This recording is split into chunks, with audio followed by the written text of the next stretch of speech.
Hi everyone, welcome to this session for MA Games Design. I'm David King, I'm the course leader for MA Games Design, and I'm going to talk you through some of the course and some of the things that we might expect from an applicant to this course. So just a bit of background information. We're sort of the London College of Communication, and that is a part of University of the Arts London, and it's a diverse body of around 18,000 students from over 130 countries. From 2020, UAL was ranked the second in the world for arts and design, according to QS World University Rankings. So within London College of Communication, games design sits within the Screen School, which encourages collaboration across different disciplines to mirror the real-world creative environment. The courses within the Screen School include film, television, animation, sound arts, as games design, visual effects, and virtual reality, as well as some other courses. So what is MA Games Design about? At UAL. So we're about critical gaming and play, and what we mean by that is taking an experimental approach to games design and play and creating new and unique experiences for our players. Who studies at MA Games Design? So our students have a range of different subject backgrounds. It's not necessary that you come from studying games design previously. You should be looking to explore games design as an experimental practice and an academic undertaking. So as well as making games, we also read, write, and analyze about games as well. You might want to progress into industry, or you might be looking after your master's to do further academic study like a PhD, or maybe move into education and teaching yourself. So what is the course about? So we explore both the practice and theory of games design in a critical and experimental context. This enables you to understand and articulate the unique value of game experiences. And we encourage an experimental and reflective practice. So you'll see that I've mentioned experimental a lot. So where other courses might focus on the more commercial or business side of games, we are really sort of trying to underpin new experiences which might blur the boundary of games and other subjects as well. Within the course, you have the freedom to explore your own ideas. This will be with the support of academics, industry experts who we get in as guests, as well as your peers who are studying on the course with you. So we're not only using computers and screens, we also explore custom controllers, games as installations, tabletop games, role-play games, escape rooms, experimental games, pervasive games. And what we want to do here is allow you to explore games that interest you and formulate your own ideas and push your own aims and objectives with those games, but do it in a supported manner. So we're here as an academic team to help you with those ideas and respond to the projects that you are currently working on. So rather than us giving you a very specific brief for you to sort of copy or implement, we give you a very open brief, and then it's about us having a discussion with you to guide you on your journey there. Importantly, we are a community.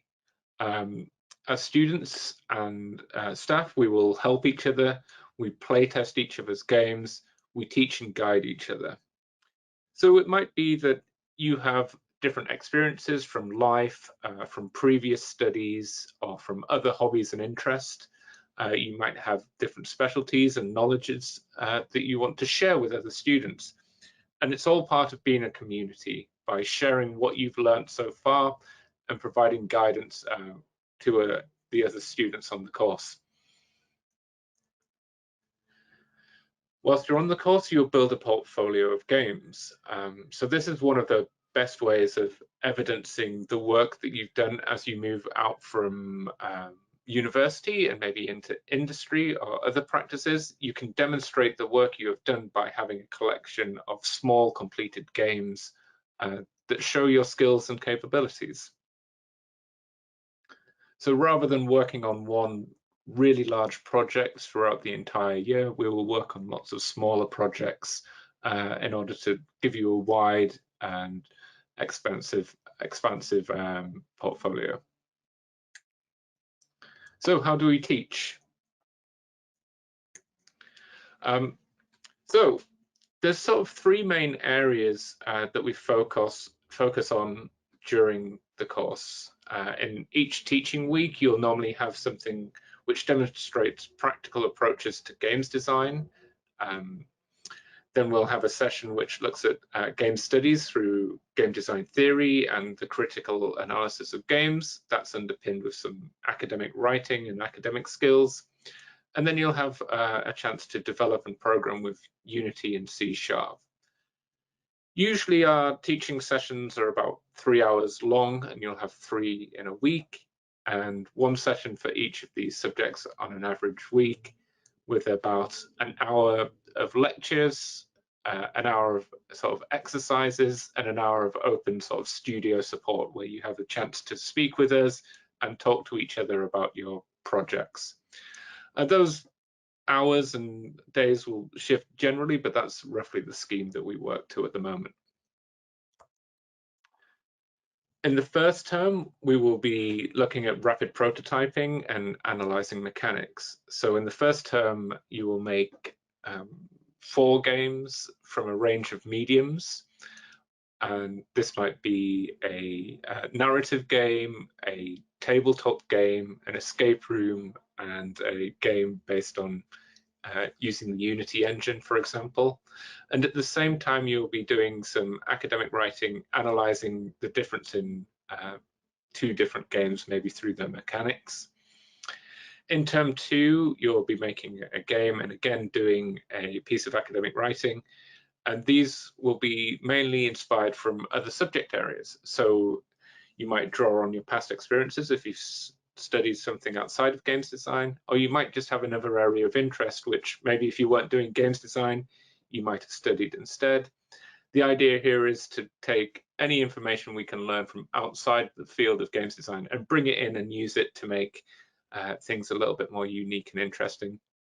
In term 3, it's games with meaning. So looking at what a game's mechanics and systems and aesthetics, what do they actually say about the real world? And also creating a game which has a message or a meaning.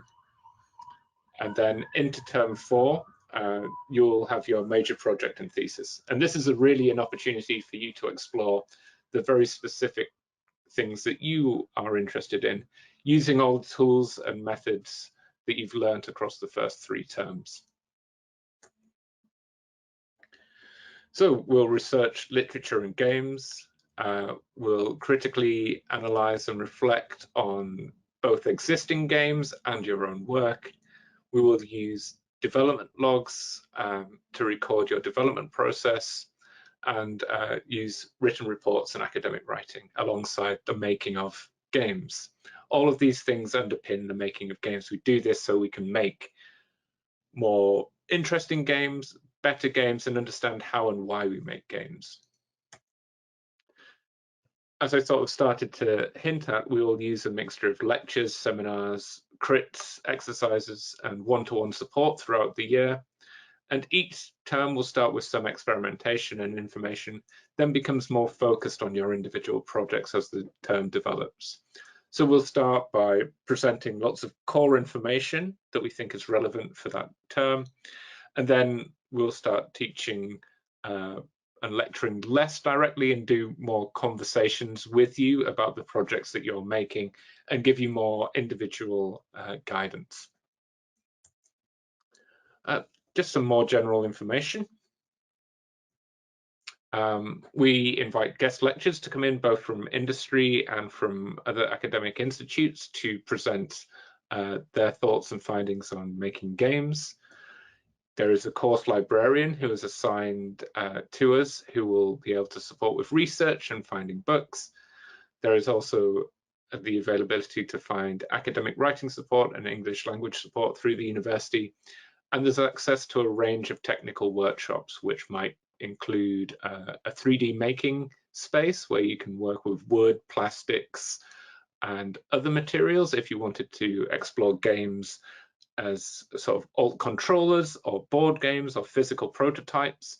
And there's also an electronics space where you can use Arduino and other tools to, again, create alt controllers and sort of more custom hardware to sort of like further enhance your games if that's the area that you're interested in exploring. On the website, we have here a link to a range of games from the previous years of the course. The games that are available on this website tend to be more digital focused. And as I said before, that's not the only types of games that get made, but they're the games that are easier to share online for obvious reasons. So I'd encourage you, if you haven't already, to go and play some of these games. And it'll give you a good sense of the type of projects and the size of projects that we make. It's not to say that you will have to make a project exactly like any one of these, but it gives you a sense of the scale and sort of types of themes we might explore. On the teaching team, as well as myself, we've got 3 main teaching staff, and that's Richard Sheriff, who focuses on Unity and C#, Jean, who again focuses on Unity and C#, as well as both of them being sort of games designers as well, with other individual interests. And we've got Madalena there, who is our main contact for academic writing and games analysis, but is also a narrative designer as our own practice. And I do a little bit of everything. I'm mainly focused on teaching games design as a practice, but I'm also able to teach Unity and the academic writing side as well. So as a team, we've covered all of the core areas that we want, and we've also all got individual interests that you can talk to us about and might influence you or discuss with us. There's hopefully one of us who shares some of your interests and you can get more deep into conversation with. So a little bit more about me and my background.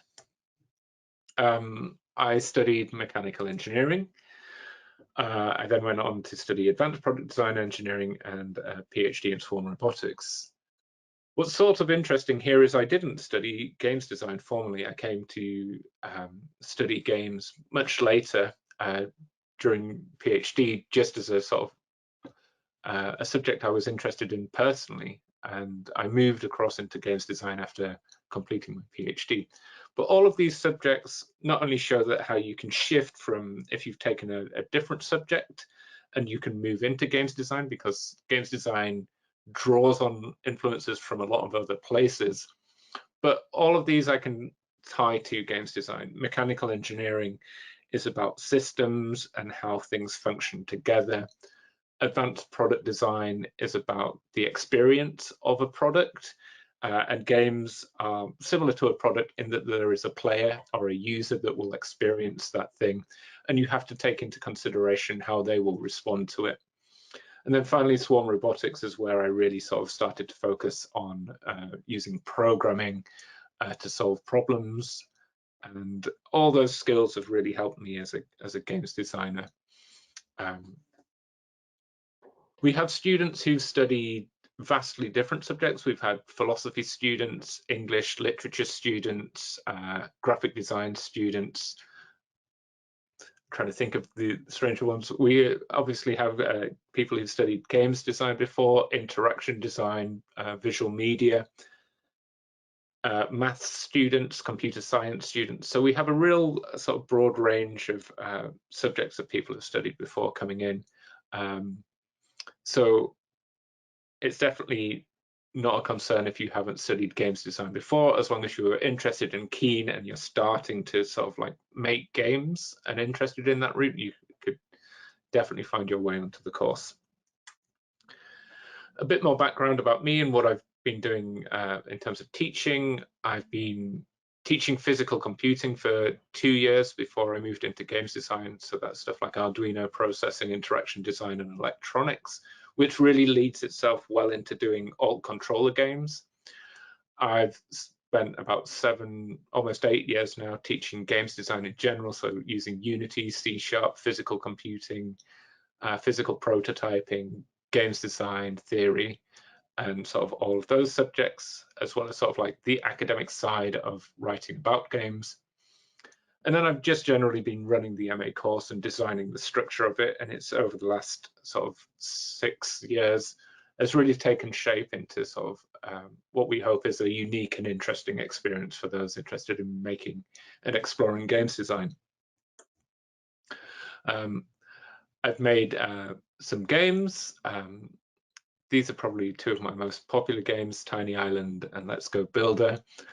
But I make all sorts of different types of games, like digital games, games that you play between people without many components, board games, all sorts of stuff.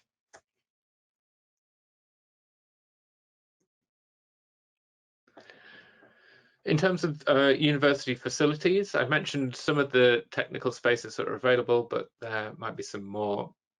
Just to sort of go over them again, we sort of got academic support, library and course librarian, the 3D workshop, the creative technology lab. There is a postgraduate hub where you can get careers and employment advice. There is the graduate residency program, which is a space and support after graduation for successful applicants. And then there's the industry mentoring scheme, where you can be linked with a professional for support during your degree. So in terms of applying, if you have enjoyed this presentation and feel like this is the course for you and you've gone and played some of the games, I think this is the type of thing you'd like to do. What are we looking for in terms of an application? You'll need to do the following. You'll need to add, as well as your personal details, the main things that we're looking at as a course team are your personal statement, the portfolio, and a study proposal. Let's see if we break those down into a little bit more detail. So your portfolio will demonstrate what you have made. What I would say as a strong recommendation is have videos and, if possible, links to playable games are really helpful. In terms of demonstrating the work that you've done, games are often a dynamic medium and interactive, and if you can at least show videos, we can see some of that better than we can with static images, and even better if we have playable games. If you haven't yet made a game because you come from a different subject area, I really strongly encourage you to try something small or follow an online exercise and show us that. Show us that you're already taking the step to become a games designer. If you followed an online exercise, think about how you can tweak it and make it your own. And just have a go. It doesn't need to be big. In fact, I'd encourage it to be quite small and just have an exploration. And in your personal statement, maybe reflect on how you started to make the transition to becoming a games designer. In your personal statement, talk about your relevant experiences, talk about the types of games you'd like to make, and talk about what you want to do in the future. Which way are you heading? Like, are you interested in moving into academia, into industry? What type of job role do you want? And that way we can get a better sense of what the things are that interest you, and then we can make a judgment on whether we think that that's a good fit with the course. Finally, a study proposal. So in this, we're looking at your capability to sort of propose a project that you'd like to work on. I'd encourage you to include like the aims of the project, the methodology that you would like to use, some of the key literature that you think you'd use, and the case studies. So maybe you do an analysis of some games. You don't need to go into depth. It's more of a project proposal rather than actually completing the project, but these are the key things that we would like to see outlined. So any questions about these specific areas in terms of general inquiries, accommodation, student support, scholarship and fees, UK, EU admissions and international admissions, you can contact these email addresses directly. And yeah, that's the end of the presentation. So if there's any questions, please let me know. Hello, thank you very much, David. That was a wonderful, wonderful presentation. And this is a member of the recruitment team here, kind of just talking overhead. I'm going to be managing any of the questions that come through. So anyone who has any, there is a little questions tab in your GoToWebinar control panel. Please do pop those in there and we will direct them to David. Otherwise, luckily for you, David, I have a list of questions to talk you through. So first of all, some of these might have a little bit of crossover from stuff that you've mentioned. So if you could just go into like maybe some more detail with if there is, that would be amazing. The first one is, are there any opportunities for work experience while on the course? So we don't have any direct relationships with any industry partners where we have a sort of like a specific relationship. But if you were to find an internship whilst you're studying, we would certainly encourage you to take that opportunity, as long as the time balances with your studies as well. I would sort of highlight that although the teaching for the course in terms of contact hours is roughly 9 hours a week, there is an expectation that you will be doing study, research and practice outside of those 9 hours a week where you have contact. So if you were to do something outside, I'd encourage you to make sure that that's balanced and you're capable of doing both to the level that you'd want to. Fabulous, thank you very much. Yeah, fabulous. Would you be able to give us any examples of where past students have gone on to? Where have they gone on to study, or have they worked? Any stories like that would be amazing after completing the course. So yes, students have gone off in a few different directions. A lot of our students have started working for indie companies, taking on different roles as games designers, or some students have actually moved into academia themselves, and a number of students have moved on to actually become teachers, working at different higher educational institutes across the UK and the world. Some students are working freelance, doing odd jobs, and some students have taken the decision to move on from games and do something else now, but still hopefully drawing on the skills and things that they've learned. That a lot of the skills are applicable to a lot of different jobs as well, especially if you manage to pick up some coding and some design skills. Those things are all applicable even outside of games. Oh, and also I think we had students from the first couple of years who actually met each other during the course and have started their own games company as well. Excellent, that's really cool. I got just a quick question came through. Is the project proposal meant to be a proposal on an academic study / paper, or a full digital physical game? Sort of a combination of the both. We sort of like mix sort of together research and sort of making. So the proposal could be to do something, to research a subject area in order to influence your practical games design. So you would do research, you would sort of suggest what you were going to research and then how it might impact your games design. So it can lean a little bit more one way or the other. That's up to you, but I'd encourage it to sort of think about both as one thing at the same time. I hope that helps. If you need me to clarify any more, please add another question. Amazing. And another one just came in. Before we get there, I'll just ask, what is the average number of students per class roughly? So this year we have 34 students, which was we over recruited. Our target's about 25 students in a year. At the moment, with 34 students, we've sort of split up into two groups of 16, where sometimes they'll have sessions separately and sometimes they'll have sessions together. So we're hoping it'll be around 25 students. So a relatively small course compared to a lot of other places that I'm aware of. Amazing. That's a nice little intimate cohort, which is really excellent. Are render farms available for those who wish to make cutscenes? And if so, are students able to use them? I believe there are render farms. It's not something that I've personally been involved with, but I think within the program group, so games design falls within the moving image and digital arts program, and I'm pretty certain that some of the other courses there use render farms, and I imagine that there would be access to them to do that. It's not something that we do specifically on the course, but we would try to help you as best we could in terms of finding the people that you could contact and speak to and the technicians that you'd have to talk to help with that. Excellent. Thank you very much.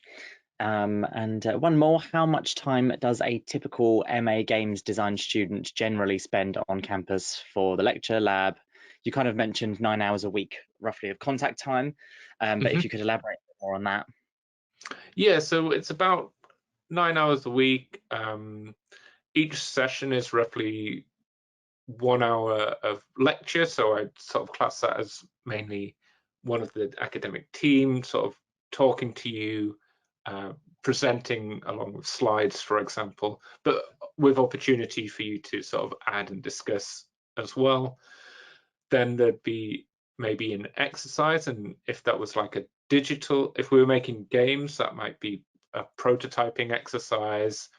If it was an academic study thing, it might be discussion groups about what research that you're doing and sharing that with each other. And then as well as that, we've sort of got what we considered general supported studio time, where you'll be working on your projects, either your academic writing or you're making your games, and the academic team are in place to just talk to you about the projects that you're doing and give you guidance with that. Like I said before, those hours might shift slightly. So as we get closer to the end of the term, we might have more time for play testing, which is really important for any games designer. So we'll start like using more time for play testing and maybe having less time for lectures as you move through the term. That sounds great. Brilliant. I think that's all of the questions. Another one just come up, perfect timing. Is it possible to research and experiment with games designed for augmented reality?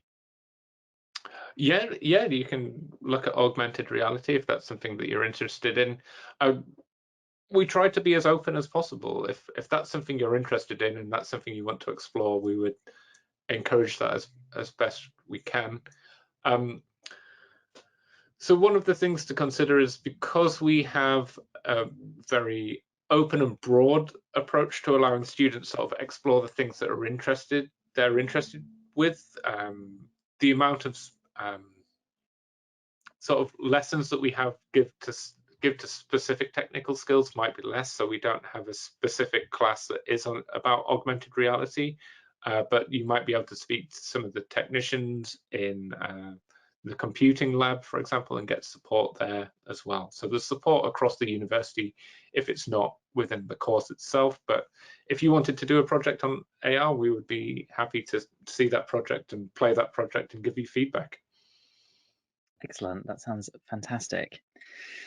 And on that note, I think that's the majority of the questions that I have, and also the ones that have come through in the question box. If you have any more, yes, please do type them in quickly. Is there anything you'd like to add, David?